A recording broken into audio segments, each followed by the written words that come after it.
Bonjour à toutes et à tous. La littérature maghrébine d'expression française est née vers la fin des années 40 sous l'occupation française dans les pays nord-africains, l'Algérie, le Maroc et la Tunisie. Elle est produite par des auteurs maghrébins qui ont étudié la langue française à l'école publique moderne, à la Mission ou en France.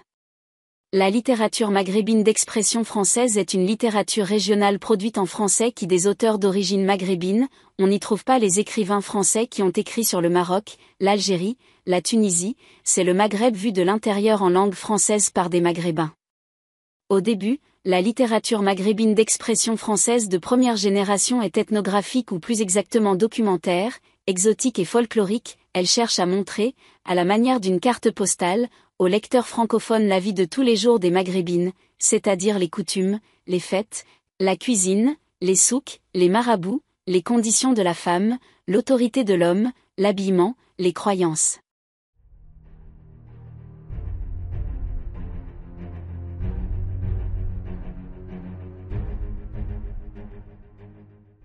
Ahmed Sefrioui, écrivain marocain, est né en 1915 à Fès. C'est l'un des premiers fondateurs de la littérature marocaine d'expression française. Passionné de patrimoine, il a occupé des postes administratifs aux arts et métiers de Fès, puis à la direction du tourisme à Rabat. Il sera à l'origine de la création de nombreux musées comme Bata, Oudeya et Babrois. Il est mort en mars 2004.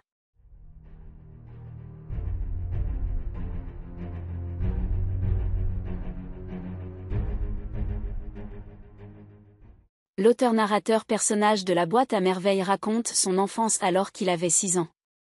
Par un va-et-vient entre le point de vue de l'auteur-narrateur adulte et de l'auteur-narrateur enfant, le lecteur entre dans le monde solitaire du narrateur qui malgré quelques timides amitiés ne semble compter comme véritable ami que la boîte à merveilles. En faisant le bilan de son enfance, l'auteur raconte ses journées au MCD auprès du FQ et de ses condisciples, collègues, la maison de Dar Chouafa et les habitudes de ses habitants ainsi que le souvenir de fierté de sa mère concernant ses origines et son habitude à passer du rire aux larmes en plus de son art de conter les événements d'une façon qui passionnait son auditoire. De par son genre, le récit reste un véritable témoignage du vécu de ses personnages par la fréquence des noms de quartiers qui constituent une véritable cartographie géographique. La figure calme du père est mise à rude épreuve dans le marché des bijoux quand il vient aux mains avec le courtier avant d'acheter les bracelets or et argent à sa femme. Cet incident précède l'annonce de la perte du capital dans le souk des Haïks, ce qui fait basculer le niveau de vie de la famille dans la pauvreté. Après avoir assuré le quotidien de sa famille, le père part aux environs de Fès pour travailler comme moissonneur. Après un mois d'absence, il rentre chez lui pour apprendre le divorce de Moulay Larbi avec sa seconde épouse, la fille du coiffeur, ce qui lui permet d'exprimer son soulagement quant à ce dénouement.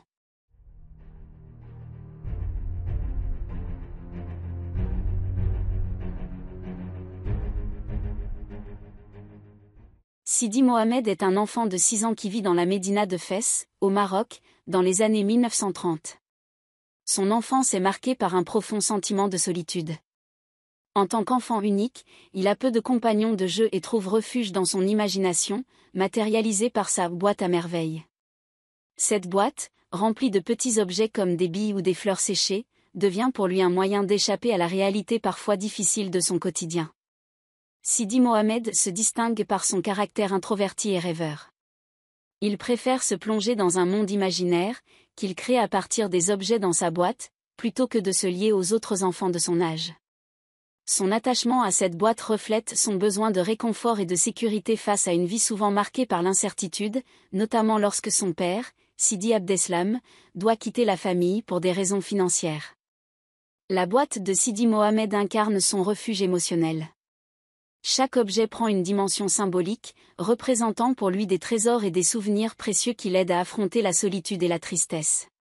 À travers elle, Sidi Mohamed cherche à comprendre et à donner un sens au monde qui l'entoure, un monde fait d'adultes aux préoccupations souvent éloignées de celles d'un enfant solitaire.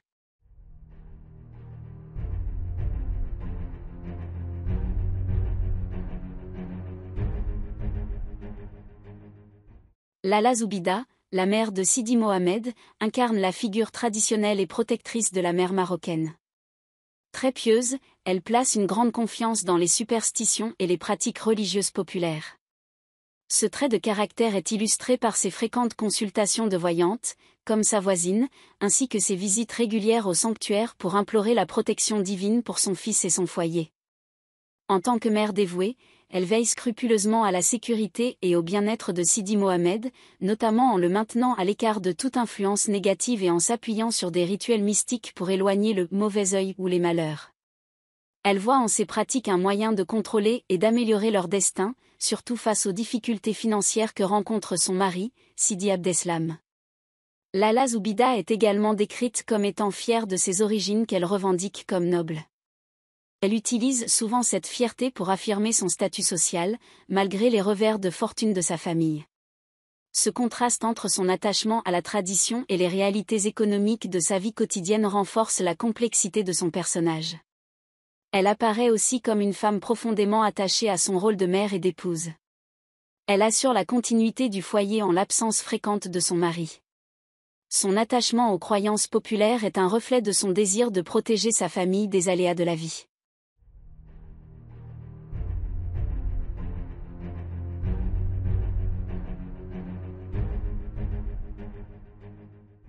Sidi Abdeslam, le père de Sidi Mohamed, est un personnage central qui représente la figure paternelle traditionnelle marocaine.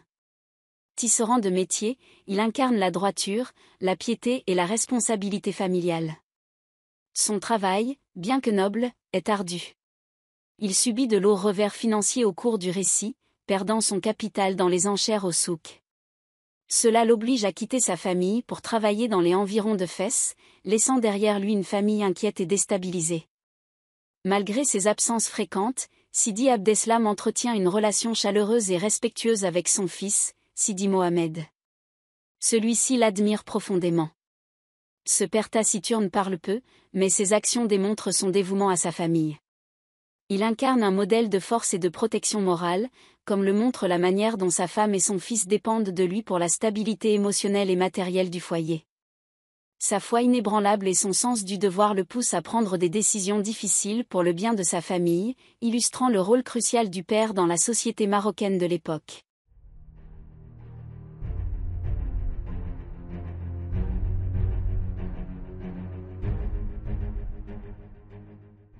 Lala Aïcha est une ancienne voisine et une amie proche de Lala Zoubida.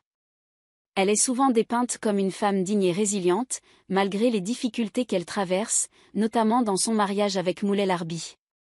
Désireux d'avoir des enfants, celui-ci épouse une seconde femme, ce qui provoque des tensions dans leur relation.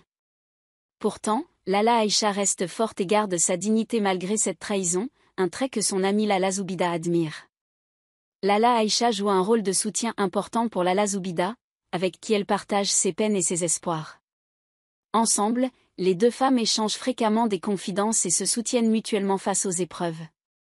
Lala Aïcha est également très liée aux pratiques religieuses et spirituelles, comme en témoigne le passage où Lala Zoubida lui conseille de consulter Sidi El Arafi pour résoudre leurs problèmes familiaux. Son mariage avec Moulay Larbi est complexe, marqué par des hauts et des bas, notamment lorsque ce dernier décide de se remarier pour avoir des enfants. Malgré cette situation difficile, Lala Aïcha reste une figure de stabilité pour Lala Zoubida, et elle continue à soutenir son amie tout en cherchant à maintenir son propre foyer intact.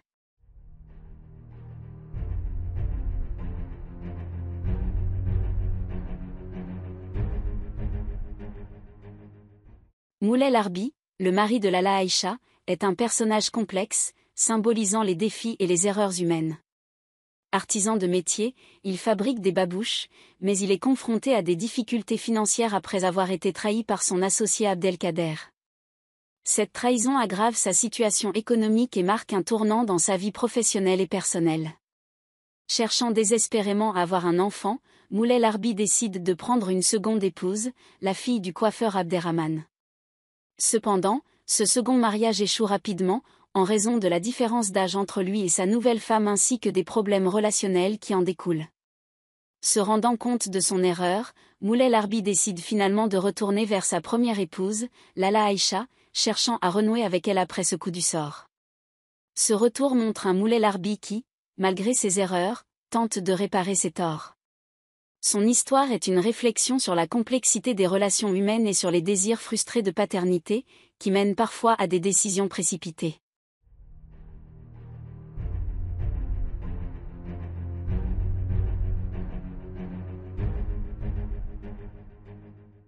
Lala Kenza, plus connue sous le nom de la Chouafa, est la tante de Sidi Mohamed.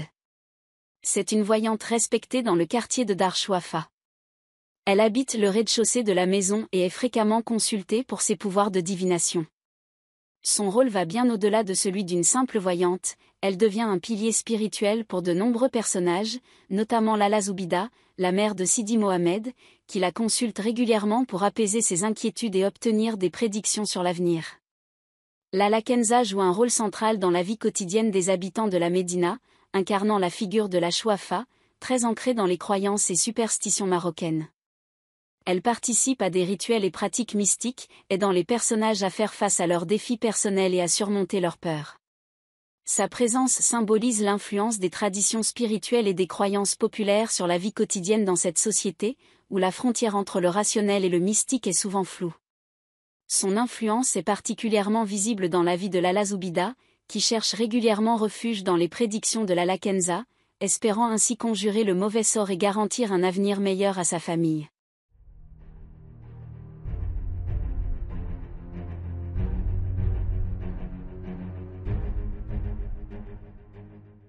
Driss El Awad incarne l'artisanat traditionnel marocain. Il est marié à Rama et père de Zineb. Leur famille occupe le premier étage de la maison Dar Chouafa. Driss exerce le métier de fabricant de charrues, un travail manuel reflétant les traditions rurales et artisanales du Maroc. Comme d'autres hommes de l'époque, il est dépeint comme un travailleur acharné, conscient de ses responsabilités familiales. Driss est une figure stable dans le quotidien de la Médina. Bien que son rôle soit secondaire par rapport à d'autres personnages, il symbolise la force du travail manuel dans une société en pleine transformation. Sa vie est marquée par des défis économiques similaires à ceux de Sidi Abdeslam, le père de Sidi Mohamed. Cependant, il reste résolu dans ses efforts pour subvenir aux besoins de sa famille.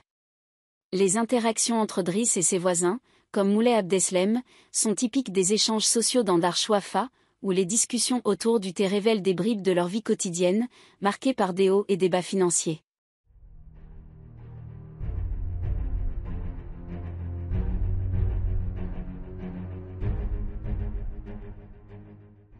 Sidi Abderrahmane, le coiffeur du quartier, joue un rôle secondaire mais symbolique. Bien que son personnage soit en retrait par rapport aux autres, il occupe une place importante dans les interactions sociales de la Médina, notamment à travers les discussions et les événements partagés entre les voisins. Son métier de coiffeur le met en contact régulier avec les habitants, et il participe aux dynamiques communautaires de Dar Chouafa. Sidi Abderrahmane est également lié à un moment marquant du roman, son rôle dans le mariage de la fille du coiffeur avec Moulay Larbi, mariage qui finit par échouer. Cet événement illustre les tensions sociales et familiales qui existent dans le quartier, tout en soulignant le rôle de Sidi Abderrahmane dans la communauté. Bien que son importance soit mineure dans l'intrigue principale, il représente une figure typique des artisans de la Médina, respectés pour leur métier et leur rôle dans la vie quotidienne.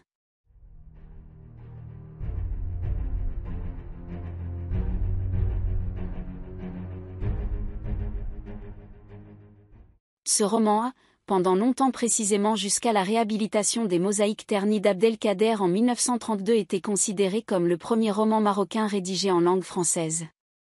Et ce détail est bien loin d'être anodin. Car avec la succession de souvenirs que l'auteur nous invite à découvrir à travers les pensées du jeune narrateur, ce roman est une présentation voulue fidèle de la société marocaine traditionnelle de l'époque. On y découvre ainsi le mode de vie des habitants de la Médina, partie ancienne et traditionnelle de la ville de Fès, à travers tout un ensemble de traditions et de croyances. Replacé dans le contexte du protectorat français au Maroc, 1912-1956 qui entraîne une européanisation des quartiers modernes et de la société qui y réside, ce roman est donc aussi un témoignage permettant aux lecteurs, principalement français ou marocains aisés et occidentalisés, de comprendre le fonctionnement, les habitudes et les conditions de vie de cette société marocaine traditionnelle afin d'en découvrir la beauté.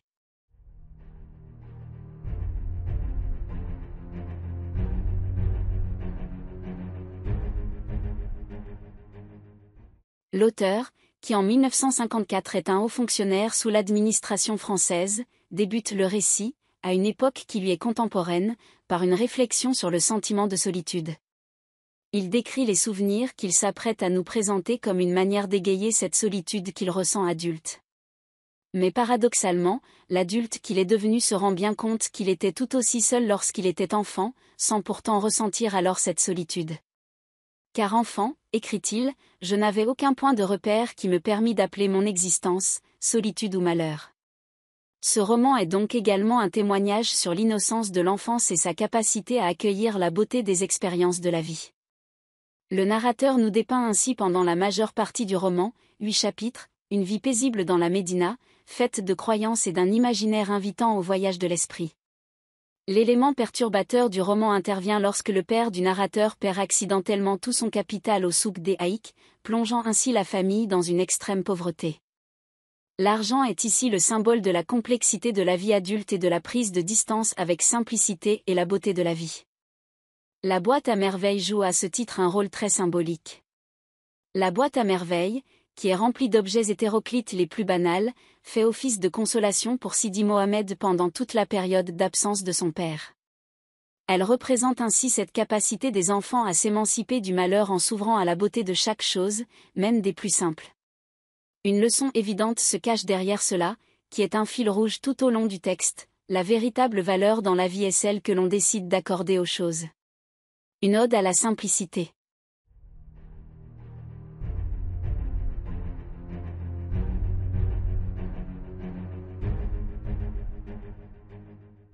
La boîte à merveilles traite de plusieurs thèmes majeurs, notamment l'enfance, la solitude, l'imagination et les relations familiales dans la Médina de Fès.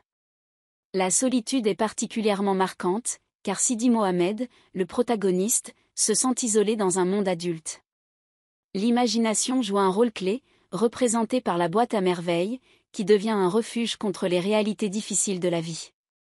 D'autres thèmes comme la superstition, les relations de voisinage et les préoccupations religieuses sont également explorés.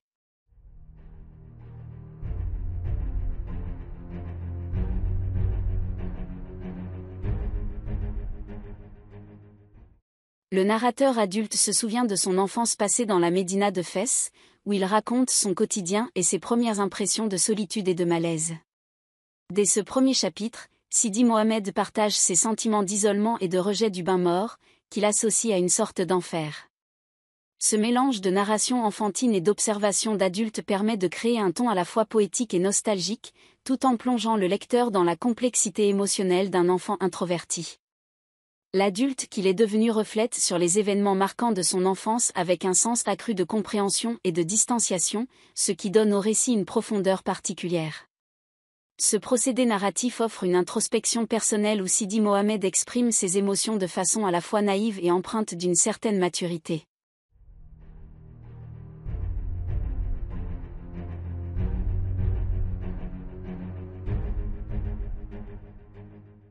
Sidi Mohamed, le narrateur de la boîte à merveilles, et Ahmed Sefrioui, l'auteur, ne sont pas exactement la même personne, même si le roman est largement inspiré de la propre enfance de Sefrioui. Le roman est considéré comme autobiographique dans le sens où il s'inspire des souvenirs d'enfance de l'auteur dans la Médina de Fès. Cependant, Sidi Mohamed est une création littéraire, et bien que ses expériences et sentiments reflètent ceux de Sefrioui, il reste un personnage de fiction. Certains éléments du récit sont romancés ou légèrement modifiés pour mieux servir la narration et capter l'atmosphère du Fès traditionnel sous le protectorat. Ce procédé est commun dans l'autofiction, où les auteurs se servent de leurs expériences personnelles tout en les adaptant pour la littérature. Ainsi, Sefrioui utilise la voix de Sidi Mohamed pour exprimer ses propres émotions, tout en prenant des libertés créatives dans la description des événements.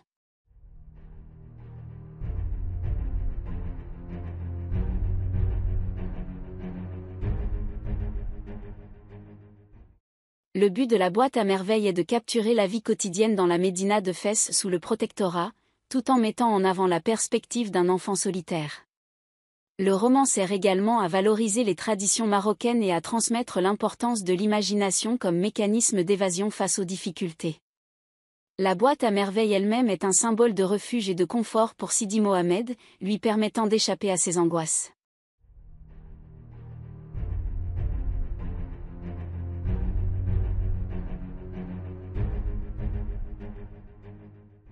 La dispute entre Rama et Lala Zoubida dans la boîte à merveilles est déclenchée par un problème de lessive sur la terrasse commune. Dans le contexte du roman, le quotidien des habitants de la médina de Fès est rythmé par des tâches domestiques partagées entre voisines, notamment l'utilisation de l'espace collectif pour faire la lessive. Lors d'une séance de lessive, des tensions éclatent entre Rama et Lala Zoubida, car l'une des deux a envahi l'espace de l'autre sur la terrasse, ce qui mène à une dispute. Cette altercation est exacerbée par la rivalité implicite entre les deux femmes, où chacune cherche à affirmer sa place au sein du voisinage. Cet incident met en lumière les dynamiques sociales tendues et les jalousies qui peuvent émerger dans le cadre clos de Darch Wafa, où les interactions sont inévitables et parfois conflictuelles.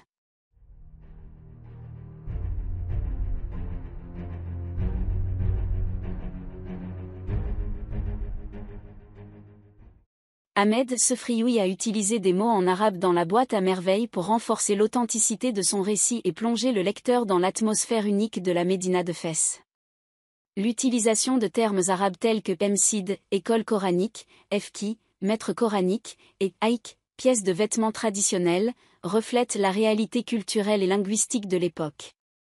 Ces mots jouent un rôle essentiel pour immerger le lecteur dans la société marocaine traditionnelle, où l'arabe est la langue principale du quotidien.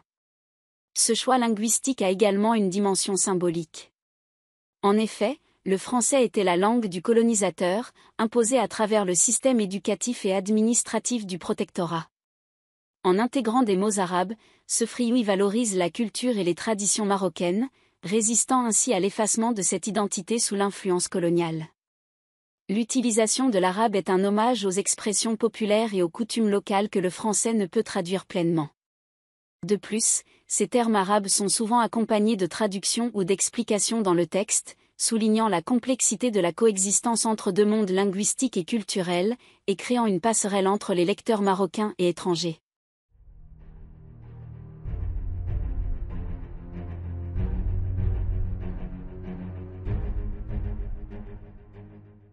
Le récit se déroule principalement dans la ville de Fès, une des plus anciennes cités du Maroc. La médina de Fès est décrite avec une grande minutie, capturant ses rues étroites, ses bâtiments traditionnels, et ses habitants. C'est dans ce cadre que Sidi Mohamed, le jeune protagoniste, vit ses expériences, entouré de ses parents et voisins.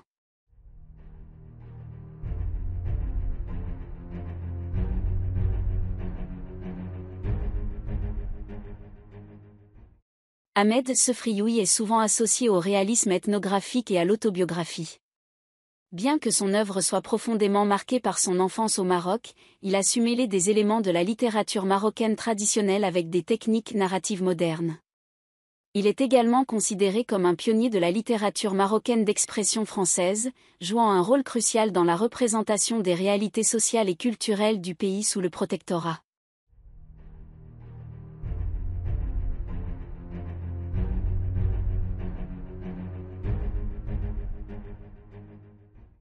Je vous remercie d'avoir suivi cette vidéo. N'oubliez pas de la partager sur vos réseaux. Abonnez-vous pour m'encourager. Merci encore et à la prochaine vidéo.